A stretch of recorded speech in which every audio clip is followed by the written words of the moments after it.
Halo semuanya, selamat datang di channel tertinutuan di abad ini, Whitney White Manueke. Channel dengan beragam konten tetapi tetap menarik untuk ditonton. Still too young to be running out of energy. Nah, kali ini kontennya edukasi spesial sosiologi dengan materi penelitian sosial. Namun kita sudah berada di video yang kedua yang membahas tentang penelitian sosial. Sebelumnya kita sudah belajar tentang definisi penelitian sosial, kriteria penelitian sosial, tujuan penelitian sosial, dan manfaat penelitian sosial. Bagi kalian yang belum nonton, silakan kalian klik yang di atas sini, ya, yang di atas sana. Dan bagi kalian yang sudah nonton, yuk kita lanjut. Materi kali ini masih tentang penelitian sosial, yaitu rancangan penelitian sosial. Berikut ini adalah indikator pembelajaran kita kali ini. I'm going crazy, yeah. Namun kalau diperhatikan indikatornya ada banyak banget ya. Makanya Mem White akan membagi dalam 4 bagian. Part 1 kita akan membahas indikator 1 sampai dengan 3. Part 2 kita akan membahas tentang indikator 4 dan 5. Part 3 kita akan membahas indikator 6 sampai dengan 9. Dan part keempat kita akan membahas sisanya yaitu indikator 10 dan 11. Oke, langsung aja kita ke video pembelajarannya.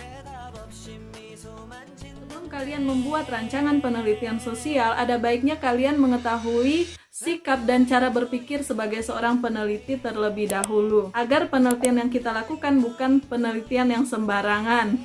Nah, di sini Mem White mencatat ada 3 sikap yang harus dimiliki oleh seorang peneliti. Yang pertama yaitu sikap objektif. Artinya, seorang peneliti harus bisa membedakan antara pendapat pribadi dengan fakta. Jadi itu tidak bisa disamakan, tidak bisa dicampur adukan, harus bisa dipisahkan antara pendapat pribadi dengan fakta. Agar penelitian yang kita lakukan murni hasilnya sesuai dengan data yang ada di lapangan. Ingat, tidak boleh dicampur-campur, karena kalau dicampur, oplosan kali ya. Sikap yang kedua yaitu sikap kompeten. Artinya seorang peneliti yang baik harus punya kemampuan untuk menyelenggarakan penelitian dengan menggunakan metode dan teknik penelitian tertentu. Jadi nggak sembarangan loh ya. Sikap yang ketiga yaitu faktual. Artinya seorang peneliti harus bekerja berdasarkan fakta yang diperoleh, bukan berdasarkan hayalan atau dongeng. Makanya jangan kebanyakan mengarang. Bercanda kok, harus berdasarkan fakta. Selanjutnya, bagaimana seharusnya cara berpikir yang harus dimiliki oleh seorang peneliti? Di sini Mem White mencatat ada 5 cara berpikir yang harus dimiliki oleh seorang peneliti, yaitu skeptis, analitis, kritis, jujur, dan terbuka. Jadi ada 5 ya. Nah, untuk mempermudah kalian untuk menghafal, Mem White menyingkatnya menjadi Sankrijuka. Ya, Mem tahu sih agak aneh, tapi ya bolehlah kalian coba ya. Sankrijuka, S untuk skeptis, An untuk analitis, Kri untuk kritis, Ju untuk jujur, dan K untuk terbuka. Yang pertama kita bahas tentang skeptis. Artinya seorang peneliti harus meragukan sebuah pernyataan sebelum adanya bukti dan fakta-fakta yang mendukung pernyataan tersebut. Yang kedua, analitis. Artinya peneliti ini harus memiliki cara berpikir yang selalu menyelidiki sebab-musabab atau duduk perkara dari suatu pernyataan atau permasalahan yang sedang dihadapi. Yang ketiga, kritis. Artinya seorang peneliti itu harus selalu mendasarkan pemikiran dan pendapatnya pada logika atau akal sehat, serta menimbang berbagai hal secara objektif dan analitis. Yang keempat yaitu jujur. Maksudnya jujur. Jujur di sini artinya seorang peneliti itu tidak boleh memasukkan keinginannya sendiri ke dalam data. harus sesuai fakta. Jangan ada dusta di antara kita. Yang kelima yaitu cara berpikir yang terbuka. Terbuka berarti tidak tertutup. Ya iyalah. Artinya peneliti harus bersedia memberikan bukti penelitian dan siap menerima pendapat dari pihak lain tentang hasil penelitiannya. Jadi tidak boleh disimpan atau ditutup-tutupi ya. Kita masuk pada materi rancangan penelitian sosial. Rancangan penelitian sosial adalah pokok-pokok perencanaan seluruh kegiatan penelitian yang tertuang dalam suatu kesatuan naskah yang ditulis secara ringkas, jelas, dan utuh. Nah, kenapa harus demikian? Karena dengan adanya rancangan penelitian sosial, penelitian yang akan kalian lakukan akan menjadi lebih terarah dan dapat berjalan dengan baik dan benar sesuai dengan rencana yang sudah kalian buat sebelumnya. Nah, umumnya sebuah rancangan penelitian memiliki 10 bagian. 10 bagian. Ya. Bagian yang pertama yaitu menentukan topik penelitian. Menurut Haryanta dalam Kamus Sosiologi, topik adalah suatu masalah atau pokok pembicaraan yang akan dibuat atau dibahas di dalam penelitian. Topik dapat dicari di mana saja, baik di lingkungan keluarga, di lingkungan sekolah, maupun di dalam lingkungan masyarakat.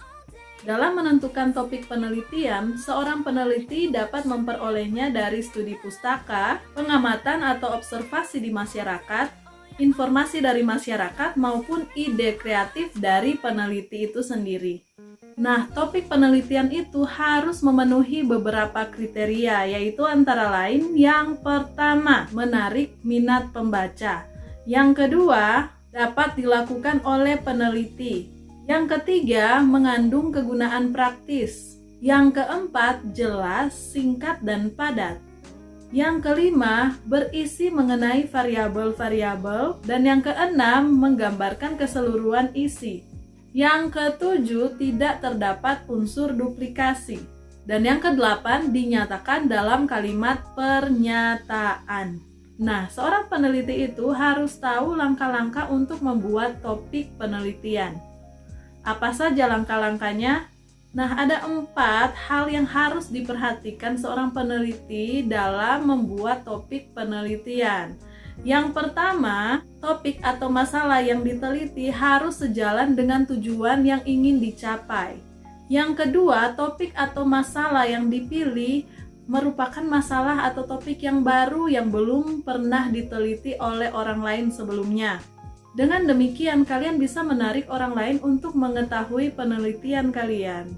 Yang ketiga, sebaiknya sebelum kalian menentukan topik, harus konsultasikan kepada yang namanya pembimbing. Nah, memang biasanya ada pembimbing ya, akademik dalam kalian melakukan penelitian. Nah, itu akan kalian jumpai kalau kalian kuliah nanti. Makanya semangat belajar ya, harus sampai pendidikan tinggi. Oke? Masih ada yang keempat, yaitu pemilihan topik harus sesuai dengan nilai-nilai dan norma-norma yang ada di masyarakat, tidak boleh bertentangan. Nah, setelah kalian menentukan topik penelitian, langkah selanjutnya adalah merumuskan masalah. Pada video sebelumnya, Mem White sudah sedikit menyentil apa itu masalah, yaitu kesenjangan antara harapan dengan kenyataan. Misalnya, kamu mengharapkan masyarakat yang sama-sama menikmati keadilan sosial. Namun, pada kenyataannya, malah sebaliknya, yang terjadi malah kesenjangan sosial yang terpampang nyata. Masalah bukan? Ya, masalah, dan masalah itu harus dirumuskan baik dengan cara deskriptif, komparatif, maupun asosiatif. Nah, berikut ini adalah contoh perumusan masalah.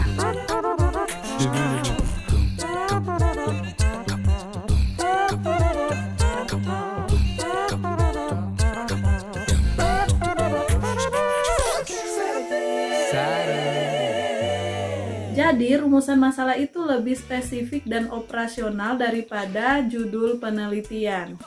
supaya peneliti lebih mudah dan terarah dalam menyusun instrumen pengumpulan data seperti kuesioner atau daftar pertanyaan wawancara. Rumusan masalah ini dapat terdiri dari beberapa variabel. Variabel adalah faktor yang apabila diukur memberikan nilai yang bervariasi, seperti jenis kelamin, tingkat pendidikan, usia, tingkat kecerdasan, hasil belajar, dan lain-lain.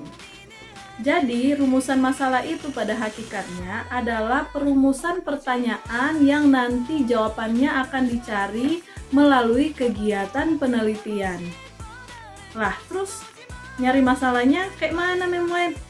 Tenang, Memwet nyanyiin dulu ya. Kemana, kemana, kemana, ku harus mencari masalah. Penelitian sosial, jadi masalahnya harus masalah sosial, bukan masalah pribadi. Masalah sosial itu dicarinya di dalam masyarakat. Banyak banget tuh masalah yang ada di dalam masyarakat, tinggal pilih deh, pokoknya banyak banget. Nah, untuk membantu kamu mencari masalah biar tidak salah alamat atau dapetnya malah alamat palsu kayak lagu si Ayu Ginting tuh. Ting Nih, ting. Membuat kasih petunjuknya ya.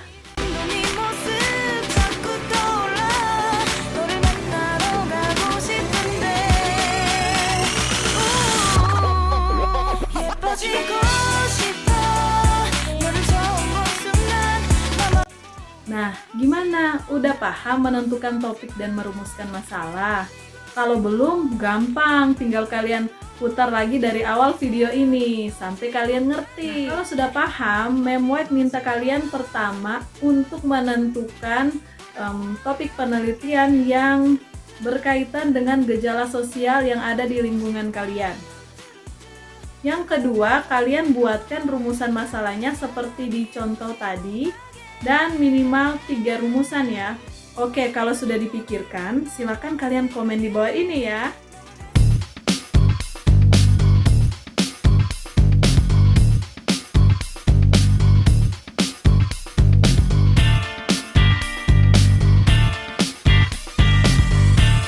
Nah, itu dia video pembelajaran rancangan penelitian sosial part 1.